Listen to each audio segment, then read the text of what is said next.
you did something like that. So, you know, do you just need a bit of time to calm down and I'll come back later when you're settled, or do you want me to call the police now?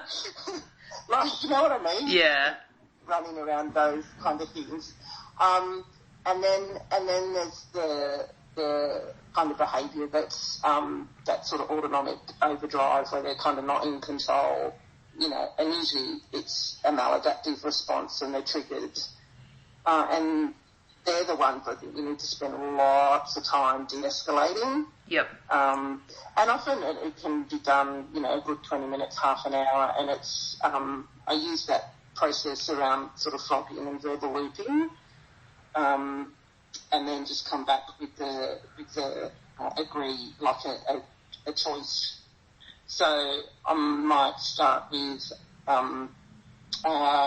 like, whatever they're, you know, just agree with whatever they're kind of upset about. Yeah. Like in some way, find a way to agree. You know, if they're angry because the police were rough with them, you can kind of say, I really don't like seeing people being taken advantage of. That's horrible. Like, just agree with what they're feeling, or, you know, just agree in some way with them, and then give them the choice of what I want them to do. You know, I find it hard to talk to you when you're pacing. You know, do you need a bit of time, or do you want me to come back later? Or I feel threatened when you're shouting at me. Do you want me to? I try not to move to medications too quickly, but you just repeat that same choice about 10 times until they actually process it, because the agitation, that's the sort of strategies I take on. Yeah, that makes sense. And is that what you're referring to when you're saying verbal looping, Sandra, that you just kind of... Yeah, like you just get into these loops, because I find what people do is like, oh, they don't want medication, and it's like that you've only offered it once, and you might have gone in too quickly, like, because if you just go in with, like, here's some medication, like, they actually feeling like you're not actually listening, or you're not actually really interested in them. So it's that agreeing with them. Yep.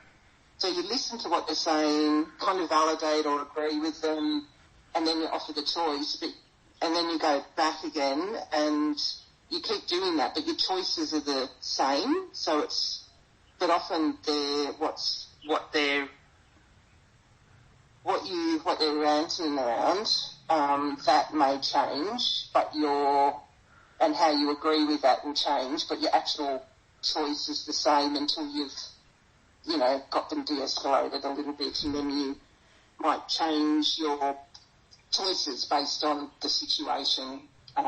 You know, if they're super needing medication, you might say, you know, do you want an injection, or do you want to take something oral? Or if they're not too bad and they're kind of coming down, you might say, you know, do you want to try some, you know, or you might ask what usually works for you when you get like this, or you might say, you know, do you want the one under the tongue, or do you want a Valium, or do you know what I mean? Like, I do, yeah. Choices change depending on your scenario. Yep. No, that makes sense. And you're going to get it wrong sometimes, but yeah. And often by about 20 minutes, half an hour, you can get there. Like, it'll sort of work half the time, but yeah. Yeah, okay. Yeah, that makes sense. I think, and as you say, I think that is probably part of the trouble, is often we do maybe go in too early with medication, and then they don't feel like, as you say, that their emotional experience is being validated in any way. Yeah. And the other thing I want to try and bring in is like a dual processing. So to have our mental health, because we've got our MHATs on site. So if we can do like a dual processing around the medical and the, you know, because often they will have their IT systems separate from ours, so they can get some really good background history, and if you kind of work together and get in quickly and manage, I find the outcomes are much better. Yeah, 100%. Yeah, I don't know why that, it seems to be often the case, because that's the same in Victoria as well, is our mental health system is separate, and they do have so much good information that even if we had access to that for the background, it would give you a bit more understanding of the why they're presenting in this way. It's very true. You know, because it creates this, like I see, you know, this badly behaved teenager, but if you kind of get the story, you know, they were abused by their father, they've been in care all their life, and, you know, and they've got some mild cognitive impairment, you kind of like come in with a different, it's really easy then to walk in with your professional hat on. Yep. Rather than this kind of frustration with this badly behaved teenager. So yeah, I find it's really good if you can get that working. Yeah, 100%.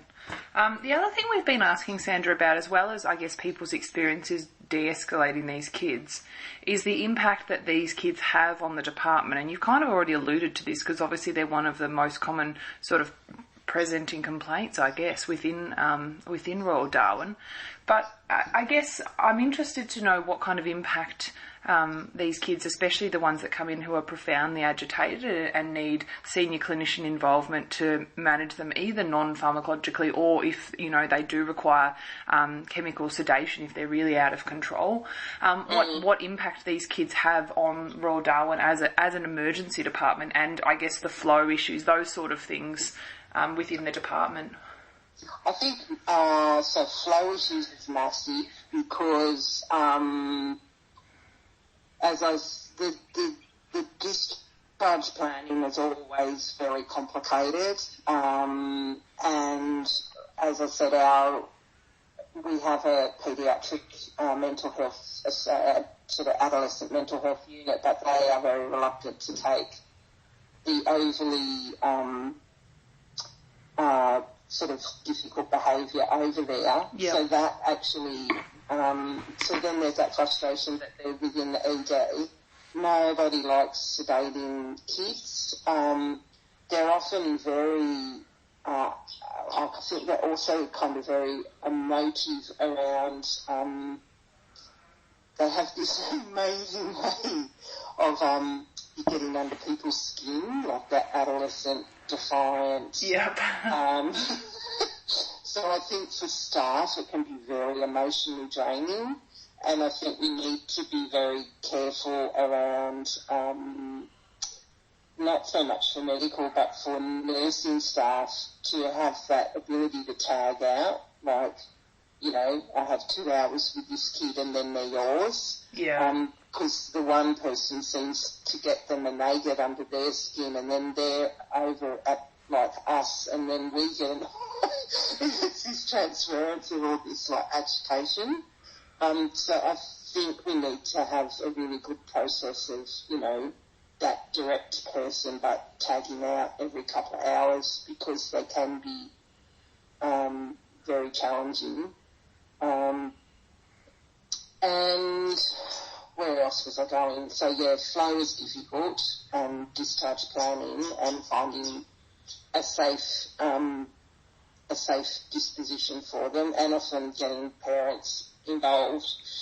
And then the other issue is also the child protection units are often like, oh, we'll get someone over there tomorrow. So then that becomes like a really frustrating, like they kind of can't respond. I think they're also under-resourced as well. So then that creates a lot of conflict. So there's that from flow. From maintaining impact on staff, I think is, I think difficult behaviour is always difficult to manage regardless, and they're particularly difficult because they're the opposition or defiance. And then if they're very loud and threatening, again, you've got other patients in there that are domestic violence victims, and they get scared, like we get complaints when they've got difficult patients that, you know, they felt afraid in the ED because there was all this shouting. So it's just, like it's impossible. Yeah. when you've got that really super extreme challenging kid. Yeah, it's very difficult. Do you find as well, as the senior clinician on, that you'll often get, even if it's not your primary patient, that you'll often get dragged in? Absolutely. And I don't